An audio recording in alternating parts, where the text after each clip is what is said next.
This is Hong Kong, a destination like no other. Even the most hardened of world travellers will be taken back by this unusual and fascinating location. First-time visitors will probably already have vague impressions of soaring skyscrapers, red-sailed junks, crowded streets, and the remnants of a colonial past. All this is true, but the reality of this place will surpass your expectations. Hong Kong and its many satellite islands may be tiny, but it's got the heart and culture of an entire country. It was only a decade ago that the Brits handed over Hong Kong and it became a special administrative region of China. But English is still the official language here, and tourists wanting to visit from other parts of China still require special approval for entry. Hong Kong may be 100% Chinese, but it just doesn't feel like it. Much like the Channel Islands in a way, China provides military defence for Hong Kong and helps out with foreign affairs. But at the same time, Hong Kong has its own money, police force, customs and legal system. My trip began with one of Hong Kong's most popular attractions, the tram ride to the summit of Victoria Peak. This tram climbs nearly 400 feet in just over a mile, so the incline is pretty steep. As you ascend out of the city's high-rise buildings, you get a glimpse of what you can expect at the very top. The view from the peak is just phenomenal. From here you can see Kowloon on the mainland and Hong Kong Island in all its glory. The architecture on display proudly boasting Hong Kong's prosperity. Back on street level, the city offers a wide variety of accommodation, from clean and comfortable central hotels to the most luxurious in town. The Peninsula is a real landmark. It's the oldest luxury hotel in Hong Kong and it's famous for its fleet of British racing green Rolls-Royces and its afternoon tea. A place like this will make you feel utterly pampered. The Peninsula is just one of many luxury hotels in Hong Kong that offer fantastic views, beautiful suites, and probably the best afternoon tea I've ever tasted.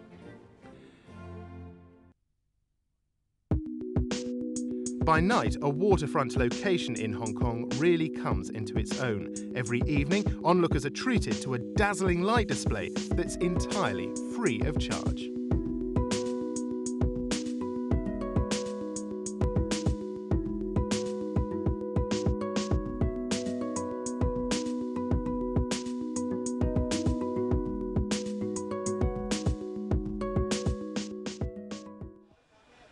An early start the next morning and I decide to visit something a little off the well-worn tourist track.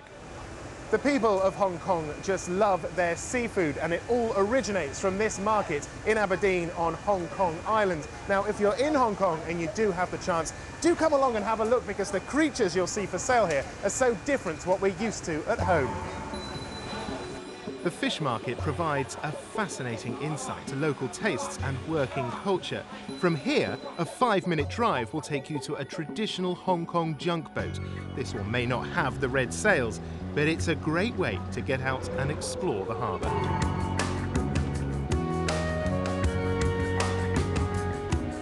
That lunchtime, I stayed on the water and visited one of Hong Kong's famous floating restaurants.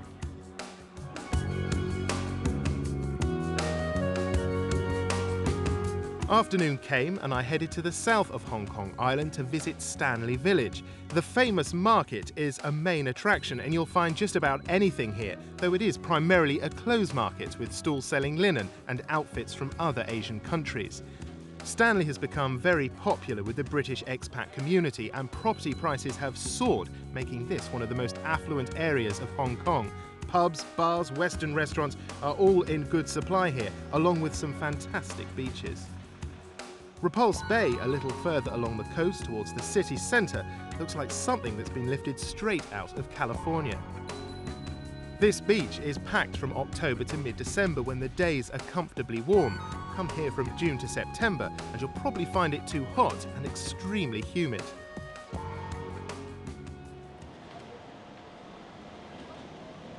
For dinner that evening, I decided to try something truly local. This place is Hong Kong's answer to a greasy spoon, but you won't find a fry-up or sausage sandwich here.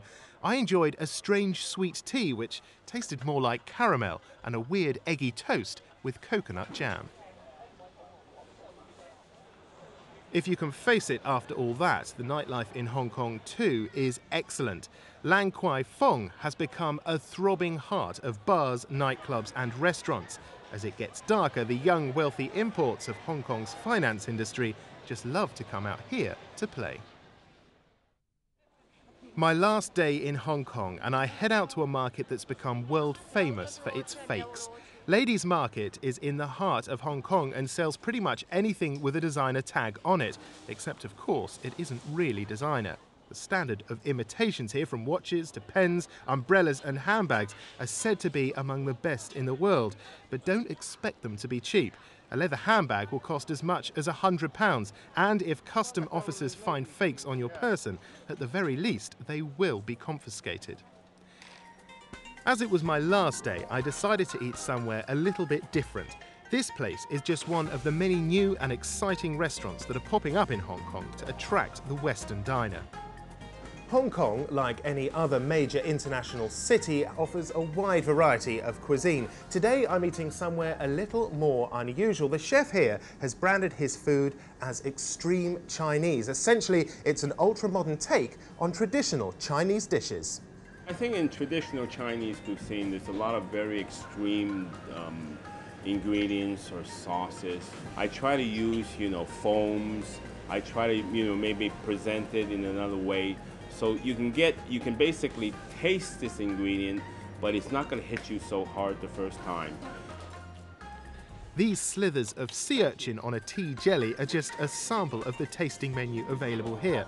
The portion may have been small, but it packed the most unusual taste explosion. Oh, that's fantastic.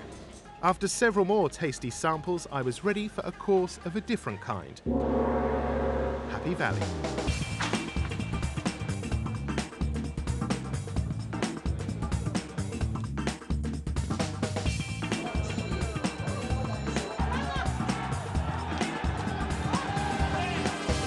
Happy Valley Racecourse is internationally renowned. It's plonked right in the heart of Hong Kong Island, and whether you fancy a flutter or not, the atmosphere here is simply electric.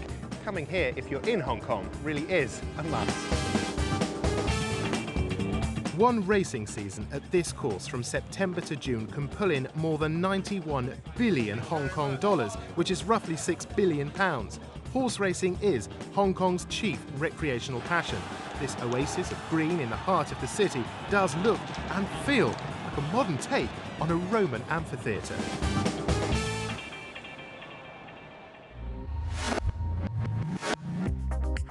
In summary, Hong Kong has a charm that can't fail to impress. Whether it's history, beaches, nightlife or designer shopping, Hong Kong will deliver.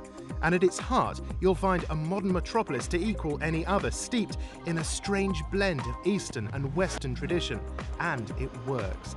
It seems the longer you stay in Hong Kong and the harder you look, the more you'll find to both surprise and amaze you.